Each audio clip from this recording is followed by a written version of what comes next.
हे सर्व तुम्ही हासरे दिसले तर मला बरं. जगन्नाथ श्रीराम जगन्नाथ श्रीराम जय जगन्नाथ श्रीराम जय जगन्नाथ श्रीराम जय राम जय राम जय राम जय राम जय जगन्नाथ श्रीराम जय राम जय राम जय राम जय राम जय जगन्नाथ माता जय जगन्नाथ पिता जय जगन्नाथ माता जय जगन्नाथ पिता जय जगन्नाथ गुरु श्री राम जय राम जय राम जय राम जय जगन्नाथ गुरु श्रीनाथ श्रीराम जय जगन्नाथ श्रीराम जय राम जय राम जय राम जय राम जय जगन्नाथ जय राम जय राम जय राम जय राम जय जगन्नाथ बोलो जगन्नाथ महाराज की.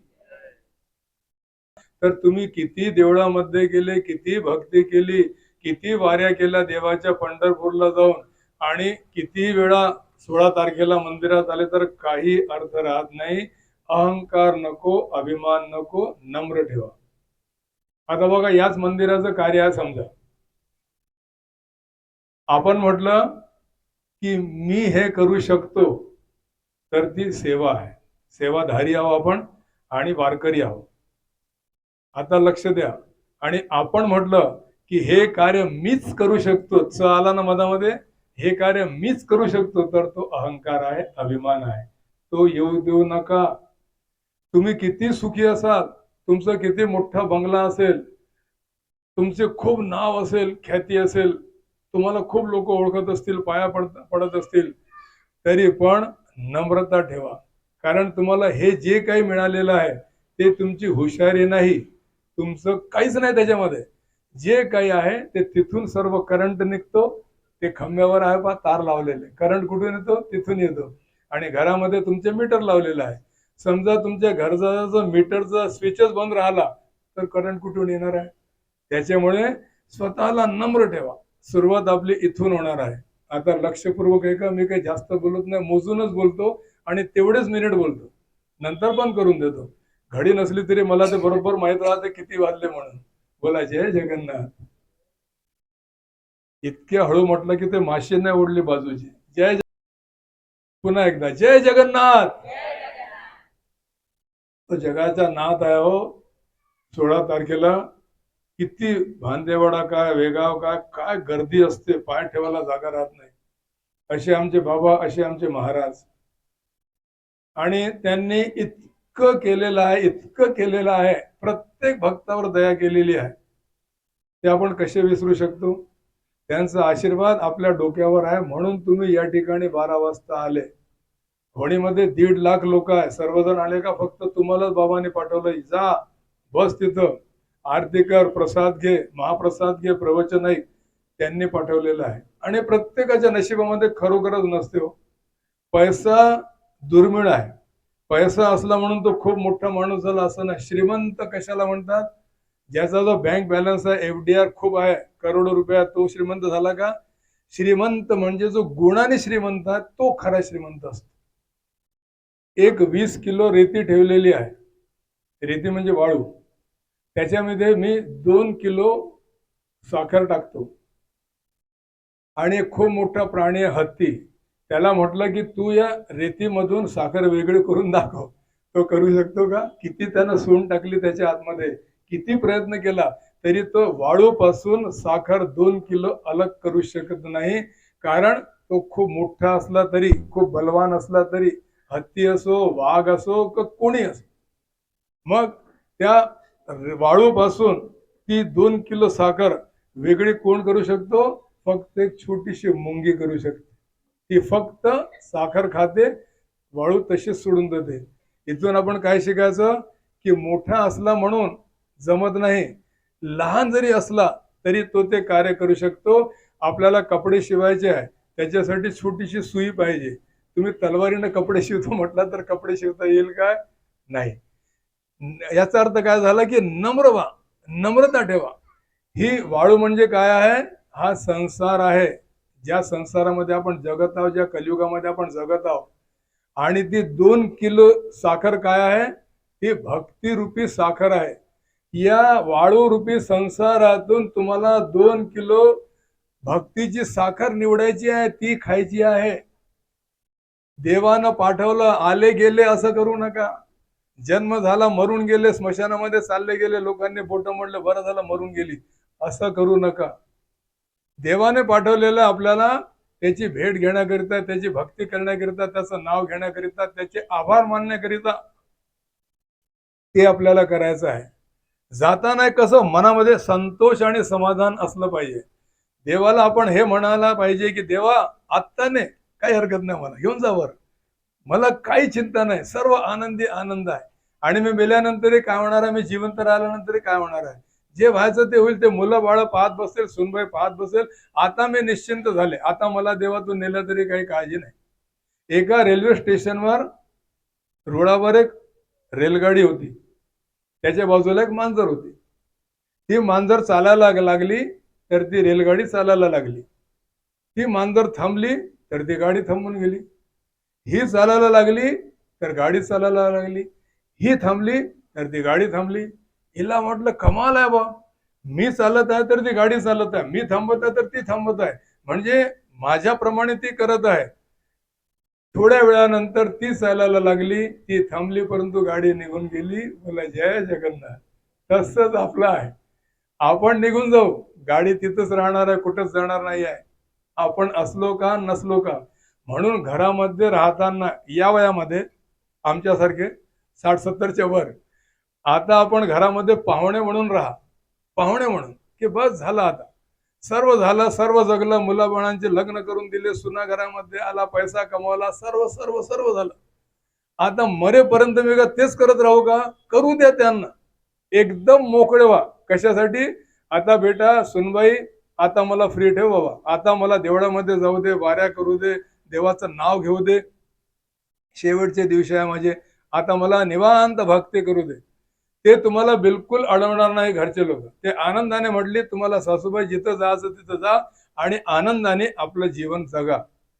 मधामध्ये मधामध्ये मधामध्ये त्यांना टोकत राहायचं, त्यांना त्रास देत राहायचं, हे बिलकुल बरोबर नाही. आता आपल्याला असं राहायचं आहे की सर्वांना प्रेम द्यायचं. नातवंड असो, मुलं असो, सुनबाई असो, कोणी असो, या संसारामध्ये असं राहायचं आहे. आता अभिमान म्हणजे काय आणि अहंकार म्हणजे काय ते तुम्हाला अगदी थोडक्यात एका प्रसंगावरून सांगतो बघा. द्वारका नगरी माहित आहे सर्वांना, भागवत सर्वांनी ऐकलेलं आहे. द्वारका नगरीमध्ये कृष्ण भगवंत आहे, त्यांची प्रिय पत्नी रुक्मिणी तर आहे, पण आता यावेळेस त्यांच्या बाजूला सत्यभामा त्यांची पत्नी बसलेली आहे, जी खूप सुंदर आहे, दिसायला एकदम देखणी आहे. ती त्यांच्या बाजूला बसलेली आहे. समोर त्यांच्या पायाजवळ, कृष्ण भगवंताच्या पायाजवळ त्यांचा वाहन कोण? गरुड, जो आकाशात उडतो, त्याचा वेग खूप असतो, तो बसलेला आहे. देवाच्या हातामध्ये सुदर्शन चक्र फिरत आहे. सुदर्शन चक्र देवाला कुठून मिळालं ते विष्णू पुराणमध्ये प्रसंग आलेला आहे. अगदी थोडक्यात सांगतो बघा तुम्हाला. एकदा कृष्ण भगवंतांनी 1000 बेलाचे पानं घेतले शिवजींना अभिषेक करण्याकरिता. शिवजीचा अभिषेक करत होते, ओम नमः शिवाय, ओम नमः शिवाय, ओम नमः शिवाय. देवाने काय केलं की त्या बेलपत्रा 1000 बेलपत्रामधून एक बेलपत्र काढून टाकलं. देवाला ते कळलंच नाही, कृष्ण भगवंताला. शिवजीने काढून टाकलं. 999 झाले, आता एक राहिलं. आणि अभिषेक तर करायचा, नमः शिवाय म्हणून त्यांना अर्पण करायचं शिवजीला. कृष्ण भगवंत समजले की भोले बाबाचा कारनामा आहे, त्यांची कर्तृत्व आहे, त्यांच्या लक्षात आलं. कृष्ण भगवंतांनी काय केलं, आपला एक डोळा, हा डोळा काढून टाकला आणि नमः शिवाय म्हणून शिवलिंगावर अर्पण केला. जसा तो डोळा अर्पण केला, रक्ताच्या धारा वाहत्या डोळ्यातून, जसा तो अर्पण केला तसे त्या ठिकाणी भोले शंकर बाबा प्रगट झाले. बोला हर हर. भोले शंकर बाबा प्रगट झाले, खूप प्रसन्न झाले. कृष्णा, अरे मी तुझी परीक्षा घेतली होती, तुला डोळा काढून मला अर्पण करून टाकला. जा, आज मी तुला एक अशी वस्तू देतो, एक असं आयुध देतो की ज्यामुळे तू सर्वांचा नाश करू शकशील, या ब्रह्मांडामध्ये सर्वात श्रेष्ठ राहील. ते मी तुला सुदर्शन चक्र देतो. आणि ते सुदर्शन चक्र शिवजींनी कृष्ण भगवंताला दिलं. ते आत्या त्यांच्या बोटामध्ये फिरत आहे. कृष्ण भगवंत बसलेले होते, त्यांच्या लक्षात आलं की माझ्या बाजूला जी सत्यभामा बसलेली आहे. देव कसे असतात? अंतर्यामी असतात, मनातलं कळते, आपल्याला कळत नाही. आपल्याला जर दुसऱ्याच्या मनातलं कळायला लागलं तर रोजचे भांडणं होतील, ते बरं नाही कळत म्हणून. देवाच्या नको लावू बेटा, डिस्टर्ब होते. देवाच्या अंतर्यामी देवाच्या लक्षात आलं की हा जो सुदर्शन चक्र आहे याला अभिमान आलेला आहे, मी पण आलेला आहे. सुदर्शन चक्राला वाटत होतं की माझ्यासारखा कोणीच नाही. शिशुपालचा गळा कापून टाकला मी देवाच्या आज्ञेवरून. मी काय करू शकत नाही, माझं तेच किती आहे सूर्यासारखं. नंतर देवाने बघितलं बाजूला सत्यभामा बसलेली आहे, त्यांची पत्नी जी सुंदर देखणी आहे. सत्यभामाला वाटलं की या ब्रह्मांडामध्ये माझ्यासारखी सुंदर देखणी कोण आहे, फक्त मीच आहे, म्हणून मला देव पसंत करतात. मी त्यांची राणी आहे, त्यांची पत्नी आहे. समोर जे गरुडजी बसलेले होते त्यांच्याकडे देवाने बघितलं. गरुडजी मनामध्ये ओपन नाही, मनामध्ये म्हणत होते, विचार करत होते की माझ्यासारखा कोण आहे, माझा वेग किती आहे उडण्याचा, मी कुठं जाऊ शकतो क्षणभरामध्ये, इतका वेग आहे माझ्यामध्ये, माझ्यासारखा कोण. तिघांना अभिमान आला, मीपणा आला, अहंकार आला. आता देवाने विचार केला की यांना काही सांगून फायदा नाही, मी एक अशी माया रचतो की यांचा अभिमान नष्ट झाला पाहिजे. देवाने सत्यभामाला म्हटलं, सत्यभामा, आज मला माझ्या हनुमंताची खूप आठवण येत आहे. तो हनुमंत जो शिवजीचा अवतार आहे, मी त्रेतायुग मध्ये राम असताना त्याने किती सेवा केली का माझी, आज मला त्याची खूप आठवण येत आहे. परंतु तो मी कृष्ण असलो तर द्वारका नगरीमध्ये येणार नाही, त्याला पाहिजे राम. म्हणून सत्यभामा मला रामाचं रूप घ्यावं लागेल आणि तुला सीता बनावं लागेल, तेव्हा कुठं हनुमान येईल. सध्या तो गंधमादन पर्वतावर माझं नाव घेत आहे बसून, श्रीराम जय राम जय जय राम एक सारखा म्हणत आहे. मी रामाचं रूप घेतो, तू सीतेचं रूप घे आणि मग हनुमान आपल्याला भेटायला. माझी खूप इच्छा आहे तर हनुमंताला भेटायची. गरुडजीला म्हटलं, गरुडजी तुम्ही एक काम करा, इथून गंधमादन पर्वतावर जा, वेगाने जा, आणि तिथं एक वानर आहे, त्यांना भेटा आणि सांगा की मी त्यांची आठवण केलेली आहे, रामानं तुला आठवण केलेली आहे. गरुडजीने म्हटलं, काही हरकत नाही देवा, हे कोणती गोष्ट काय. असं मी निघतो बघा, पट पट पट पट उडत उडत जातो आणि त्यांना घेऊन येतो. सुदर्शन चक्राला आज्ञा दिली की सुदर्शन तू महालाच्या बाहेर जा आणि कोणी आलं तरी त्याला येऊ देऊ नको. जाणून बुजून देवा माया रचत आहे, कोणी आलं तरी त्याला येऊ देऊ नको, तुझ्यामध्ये तेच खूप आहे, तू कोणाचा गळा कापू शकतो. सुदर्शनला म्हटलं, ही कोणती मोठी गोष्ट आहे. सुदर्शन द्वारका नगरीच्या बाहेर पहरा देत आहे. आता गरुडजी उडत उडत निघाले, वेगाने निघाले, असे त्यांचे पंख होते की समुद्राच्या लाटा उसळत होत्या. उडत उडत गंधमादन पर्वतावर गेले तर त्या ठिकाणी आपले म्हातारे हनुमानजी बसलेले आहे, श्रीराम जय राम जय जय रामचा जप करत आहे. गरुडजीने म्हटलं की हनुमंता, तुला तुझ्या इष्ट देवतांची आठवण केलेली आहे, राम तुझी वाट बघत आहे द्वारका नगरीमध्ये. हनुमंताने म्हटलं, काही हरकत नाही, मी आत्ता यायला तयार आहे. तर गरुडजीने म्हटलं, तुम्ही म्हातारे दिसता, माझा वेग खूप आहे, तुम्ही एक काम करा, माझ्या पाठीवर बसा, मी उडत उडत वेगानं तुम्हाला घेऊन जाईल. हनुमंताच्या लक्षात आलं की गरुडजींना अभिमान आलेला आहे, अहंकार आलेला आहे. हनुमानजींनी म्हटलं की तुम्ही काही काळजी करू नका, तुम्ही पुढे निघा, मी तुमच्या मागे येतो. तरी त्यांनी म्हटलं गरुडजींनी की माझ्या पाठीवर बस, आपण वेगानं उडत उडत जाऊ. परंतु हनुमानजीने म्हटलं, नाही, तुम्ही आगे पुढे व्हा, मी तुमच्या मागे येतो. आणि गरुडजीने म्हटलं, ठीक आहे, लवकर या, मी तुमच्या आधी पोहोचून जाईन, तुमची वाट बघत राहील. आणि गरुडजी वेगानं निघाले समुद्र पार करत. गेल्यानंतर त्यांनी द्वारका नगरीला यायचे आहे, त्यांच्या आधी आपले हनुमानजी प्रगट झाले. आता हनुमानजी कोण आहे, वायुदेवता त्यांचे बाबा, ते प्रगट झाले त्या ठिकाणी आधी, गरुडजीचे आधी. बोलो पवन पुत्र हनुमान की. हनुमानजी त्या ठिकाणी प्रगट झाले तर काय बघतात की सुदर्शन चक्र आहे. त्यांनी म्हटलं की आतमध्ये जायचं नाही, मी तुमचा गळा कापून टाकेन, इतकं तेज त्यांचं. हनुमानजीने म्हटलं, माझे राम माझी वाट बघत आहे आतमध्ये, मला जाऊ द्या. सुदर्शन चक्राने म्हटलं नाही, त्याला खूप अभिमान होता स्वतःवर की मी यांचा गळा कापून टाकेन, कोणी असो.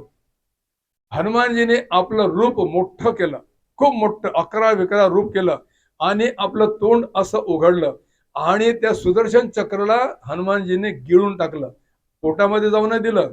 जसे सुपारी किंवा लोक बाजूला ठेवतात ना इथं, तसंच सुदर्शन चक्राला या गालाच्या बाजूला ठेवून घेतलं, आवाज नाही आला पाहिजे याचा म्हणून. पोटामध्ये नाही जाऊ दिलं. पोटामध्ये गेला असता तर तो पचून गेला असता हनुमानजीला. इथं बाजूला ठेवलं आणि हनुमानजी आतमध्ये गेले, महालाच्या आतमध्ये. तर काय बघता की कृष्ण भगवंतांनी प्रभू श्री रामचंद्रजीचं रूप घेतलेलं आहे. त्यांच्या बाजूला सीता देवीचं रूप घेऊन सत्यभामा बसलेली आहे. हनुमानजीने गेल्यानंतर जसं रामाकडे बघितलं, त्यांच्या डोळ्यातून अश्रूच्या धारा व्हायला लागल्या आणि देवाच्या पाया पडले. इथून एकच शिकायचं आहे बघा, तुम्ही जर दुखी असाल तर या जगाला तुमचं दुःख सांगू नका. माझ्या जगन्नाथ बाबाच्या मूर्तीसमोर बसा, जेवढं रडायचं तेवढं रडा, जेवढं भांडण करायचं त्यांच्याशी भांडण करून घ्या. या जगामध्ये सांगाल तर लोक तुमची मजाक उडवतील, थट्टा मस्करी करतील, परंतु तिथं सांगाल तर ते तुमची फिर्याद ऐकतील. हनुमानजीने प्रभू श्री रामचंद्रजीकडे बघितलं, डोळ्यातून अश्रूच्या धारा वाहत आहे. राम, किती वर्षानंतर तुम्ही मिळाले, किती युग निघून गेले. त्यानंतर त्यांनी बाजूला सीतेकडे बघितलं तर स्पष्ट शब्दात सांगितलं हनुमानजीने, देवा, रामा, पुरुषोत्तमा, राघवा, ही माझी सीता नाही. माझी सीता आई किती सुंदर आहे. ही कोणती दासी आहे जी तुमच्या बाजूला बसलेली आहे. सत्यभामाच्या लक्षात आलं की मी स्वतःवर एवढा अभिमान करत होते की मी खूप सुंदर आहे.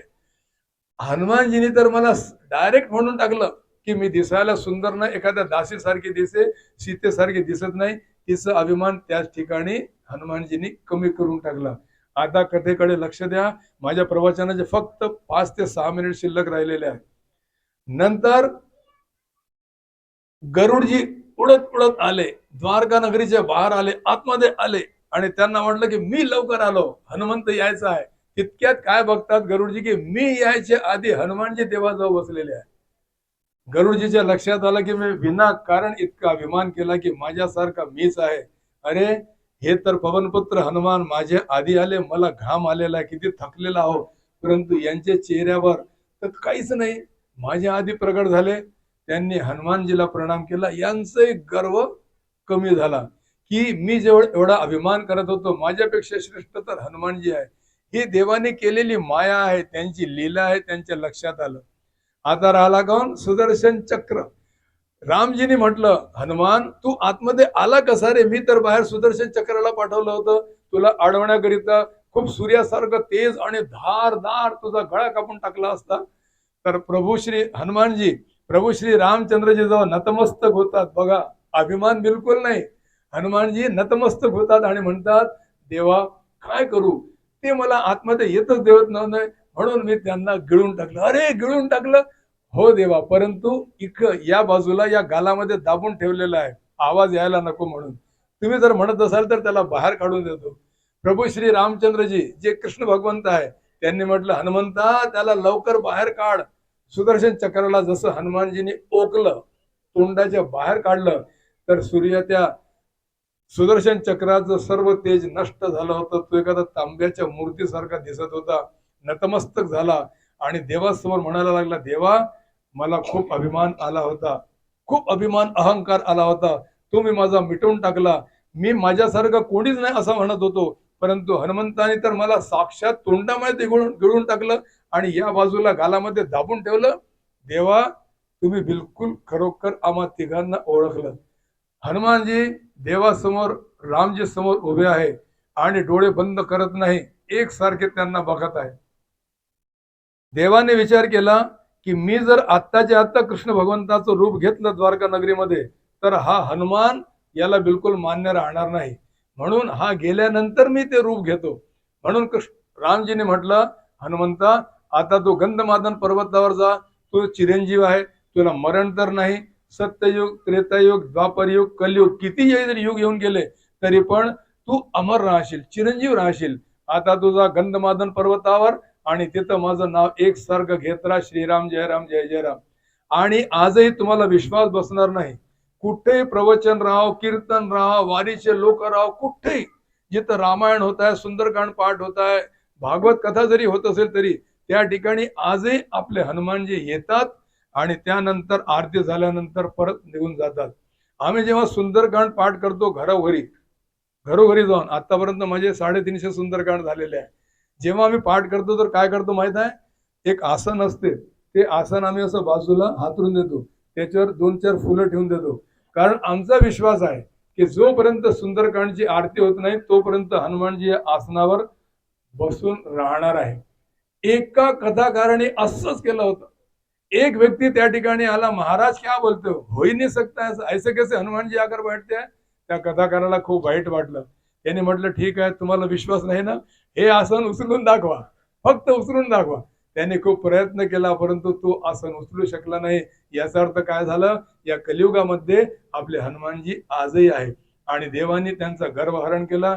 आज 16 तारीख, मनामध्ये 3-4 महिने थोडस गॅप झाली कारण ऊन इतकं होतं की तुम्हीच नाही राहणार तर मी प्रवचन कोणाला सांगू, म्हणून आम्ही 3-4 महिने सूट दिली. आता यानंतर दर 16 तारखेला याचप्रमाणे फक्त 15 मिनिटाचं प्रवचन होत राहील. तुम्ही बरोबर 12 वाजता या. तुम्ही जर नाही आले तरी मी तर येऊन जाणं सुरू करून देईन प्रवचन. आणि आनंदाने आता जसे तुमचे चेहरे असेच पुढच्या 16 तारखेपर्यंत ठेवा. हसत राहा, आनंदात राहा, डोक्यावर टेन्शन घेऊ नका. भगवंताचं नाम या मुखावर चालू द्या. प्रवचन संपलं. समर्थ सद्गुरु श्री जगन्नाथ महाराज की. थोडं जोराने म्हणा ना, दोन्ही हात वर करा बरं, असं नाही जमत, दोन्ही हात वर करा आणि ताकदीनं म्हणा. हे मूठ बांधा, अशी मूठ बांधायची, अशी ताकदीनं म्हणा. आहे ना ताकद, काहीतरी खाल्लंच असं नाश्ता वगैरे. जय श्रीराम. थोडं कमी झालं, पुन्हा व्हॉल्यूम वाढवा बरं. जय श्रीराम. पार्वती पते हर बोला, हर हर हर हर. पुढच्या 16 तारखेला दुपारी 12.